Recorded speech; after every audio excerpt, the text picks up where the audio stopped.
Hello friends, welcome to you all once again. My name is Harshit Dwivedi. This is one of my other lectures of polity in which we will discuss the Charter Act of 1833. So now I am going to discuss the Charter Act of 1833. In previous lectures I have told you about the Picts Act of 1784 and the Regulating Act of 1773. This one is the Charter Act of 1833. After this we will discuss Charter Act of 1853, Government of India Act of 1858, Indian Council Act of 1861, Indian Council Act of 1892, Indian Council Act of 1909, and features of the Act of 1909, Government of India Act of 1919, Simon Commission, Government of India Act of 1935, Independence Act 1947. So there are many other acts which we have yet to complete, but now I will take up my lecture more point wise. So in this Charter Act of 1833, I will tell you everything point wise and I will speak a bit slowly. So if you want to jot down, you can do that. So before telling you the main points of this act, the very first thing that I want to tell you about this Charter Act is that this act was, you can say, the final step, final effort of the British government to establish full centralization in India. So the first important feature of this act was that the Governor General of Bengal was redesignated as the Governor General of India. I repeat, the Governor General of Bengal was redesignated as the Governor General of India, and all the civil and military powers related to the country were vested in him. So, the first Governor General of India was Lord William Bentinck. So, in the history of India, till now, it hadn't happened that such a central government or a central authority was formed which had total and absolute control over the British possessions or British territory in India. By placing the Governor General of India and vesting in him all the civil and military powers, he was made powerful equivalent to a president or a prime minister. We can say that the whole powers was vested in him.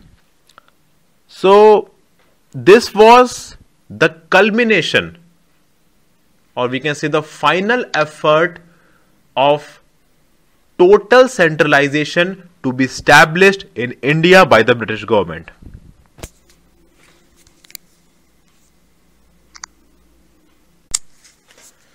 Now, due to the redesignation of Governor General of Bengal as the Governor General of India, vested in the Governor General of India exclusive legislative powers for the entire British India.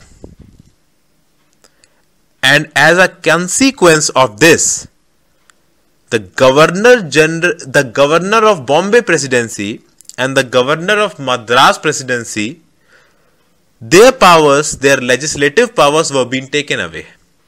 So the point is that Governor General of Bengal and Governor General of Madras, these two designations were eliminated. So now only the Governor General of India had entire control over all of the British possessions in India. So this is the reason we say that this was the first central government which had total authority on all the British possessions of India. And this was the first time that the laws that were made under the Charter Act of 1833 was termed as acts.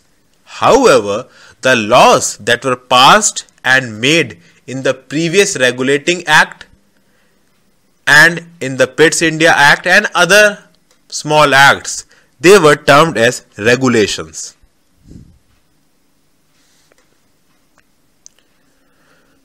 Now we will come to the second characteristic feature of Charter Act of 1833.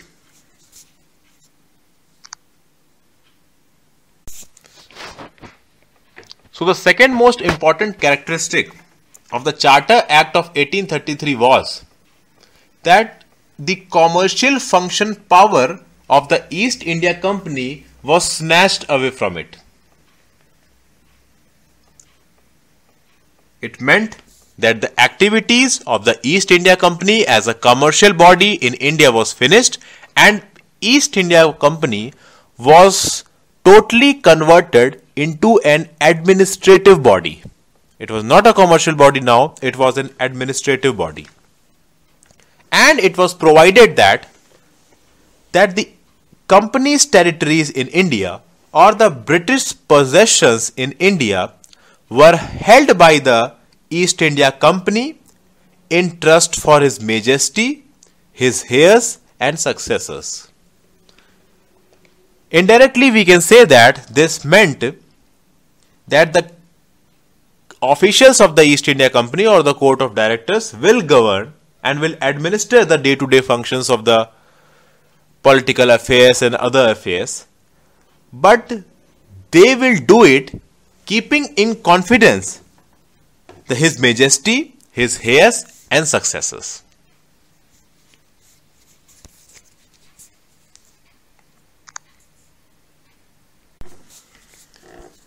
Now the last and the third characteristic of the Charter Act of 1833 was that the Charter Act of 1833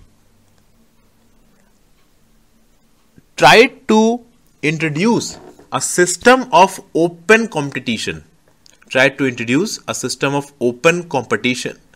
for the recruitment of civil servants who can help in the daily administrative and political functions of the country.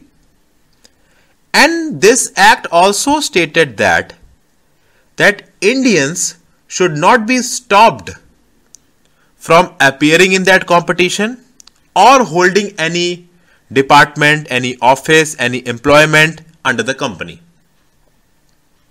So this Charter Act of 1833 tried that the Indians can be included in the decision making process of the country.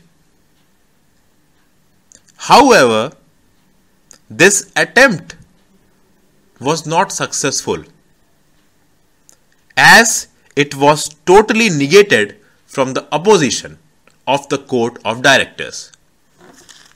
Court of Directors, that is the governing council of the East India Company, totally negated this provision of introducing a system of open competition for selecting civil servants and allowing Indians to appear in it and hold any office or department under the East India Company.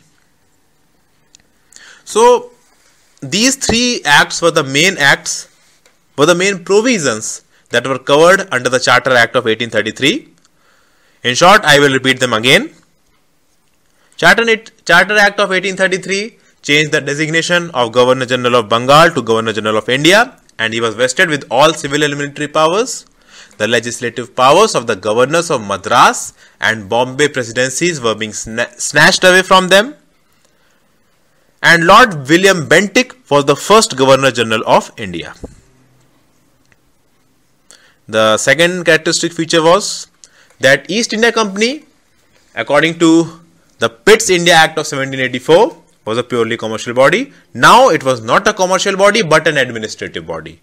And all the territories of the East India Company were being administered by it in trust for His Majesty, his heirs and successors.